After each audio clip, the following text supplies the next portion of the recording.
दोस्तों, आज की कहानी एक ऐसे पिता की रूह के बारे में है जिसने मरने के बाद भी अपने बेटे का ध्यान रखा। तो चलिए आप लोगों को कहानी सुनाना शुरू करता हूँ। मिताली ने अपने बेटे पवन को आवाज लगाई, पवन, ओ पवन, शाम हो गई है बेटा, तेरे पापा के आने का समय हो गया है।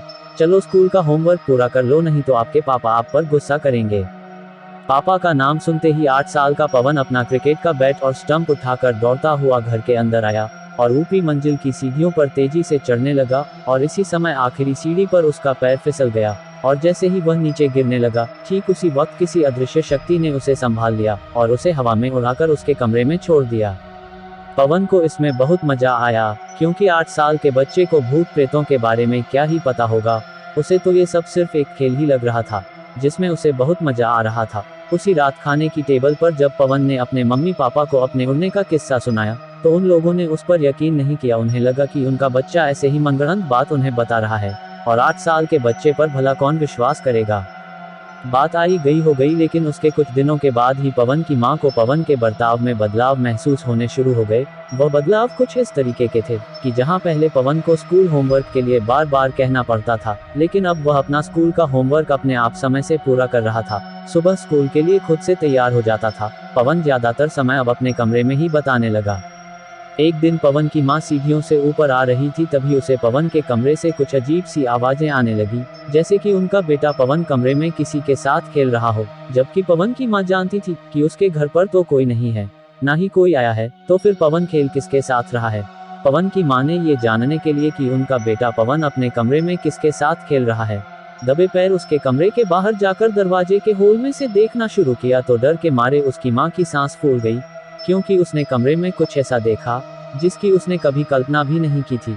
उसने देखा कि एक आदमी की धुंधली सी परछाई उसके बेटे के पास खड़ी है और उसने पवन का हाथ पकड़ रखा है। और जब उस आदमी की परछाई ने पीछे मुड़कर देखा तो पवन की मां इतनी ज्यादा डर गई कि वही बेहोश होने ही वाली थी, लेकिन किसी तरीके से उसने अपने आप को संभाला और फिर से उस होल में से देखने की कोशिश की, लेकिन इस बार उस भयानक से दिखने वाले आदमी की परछाई वहां से गायब हो चुकी थी।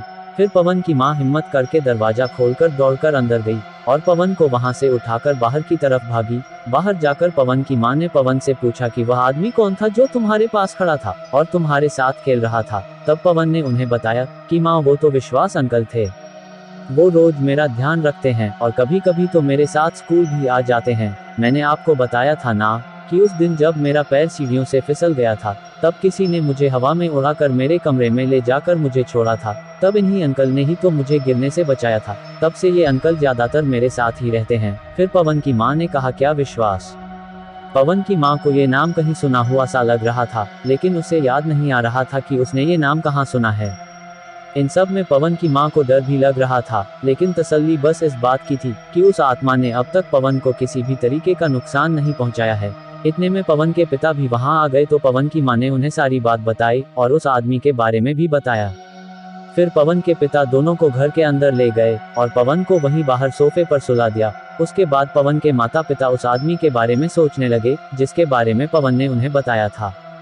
तभी अचानक से उनके सामने रखे आईने पर एक नाम अपने आप लिखने लगा। पहले तो वह दोनों ऐसा होते देख डर गए, लेकिन जब उन दोनों ने उस लिखे हुए नाम को देखा और उसे पढ़ा तो वह नाम था मदर टेरेसा अनाथालय का, जहां से पवन के माता पिता ने पवन को गोद लिया था। फिर पवन के माता पिता ने घर को ताला लगाया और पवन को उठाकर अपनी गाड़ी में बैठ गए और उसी अनाथालय की ओर निकल पड़े।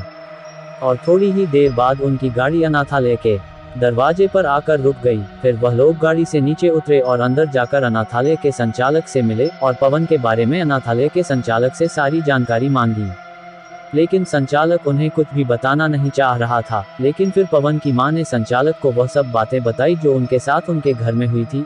उन्होंने अनाथालय के संचालक को वह नाम भी बताया जो उनके बेटे पवन ने उन्हें बताया था। ये सब सुनकर संचालक उन्हें सब कुछ बताने के लिए तैयार हो गया। संचालक ने उन्हें बताया कि विश्वास त्यागी और कोई नहीं बल्कि पवन के असली पिता हैं। पवन को जन्म देते वक्त उसकी मां गुजर गई थी, तब से पवन को उसके पिता विश्वास त्यागी ने ही पाला था। लेकिन जब पवन 1 साल का हुआ तब बदकिस्मती से उनकी भी एक कार एक्सीडेंट में मौत हो गई थी। पवन भी एक्सीडेंट के वक्त उसी कार में था, लेकिन खुशकिस्मती से वह बच गया। जब पवन के रिश्तेदारों ने उसे रखने से मना कर दिया और उसे यहाँ अनाथालय में छोड़ दिया, तब से पवन हमारे अनाथालय में ही बड़ा होने लगा और फिर आप लोगों ने उसे गोद ले लिया। संचालक ने उन्हें और आगे बताया कि जब पवन अनाथालय में था, तब हम लोगों ने भी कई बार महसूस किया कि पवन की हिफाजत कोई रूहानी ताकत कर रही है, पर उस रूह ने कभी पवन को कोई नुकसान नहीं पहुंचाया। वहां से सारी बात ठीक से समझने के बाद जब पवन के माता पिता अपने घर आकर बैठे तो उनके सामने रखे उसी आईने पर रखी लिपस्टिक फिर से हवा में उड़ी और उस आईने पर फिर से कुछ लिखने लगी। जब पवन के माता पिता ने उस आईने पर लिखे हुए को पढ़ा तो उनके आंखों में से आंसू आ गए। आईने पर लिखा था कि मेरे बेटे पवन को पढ़ा लिखा कर एक अच्छा इंसान बनाना, यही मेरी आखिरी इच्छा है। इसके बाद पवन के माता पिता को पास की ही खिड़की पर एक धुंधली सी आकृति दिखाई दी और एक आवाज सुनाई दी कि मैं हमेशा पवन के आसपास ही रहूंगा, लेकिन आप लोगों को मुझसे डरने की जरूरत नहीं है। मैं आप लोगों को कभी कोई नुकसान नहीं पहुंचाऊंगा। मैं सिर्फ अपने बेटे की हिफाजत के लिए उसके साथ रहूंगा जब तक वह अपनी हिफाजत खुद करने के लायक नहीं हो जाता।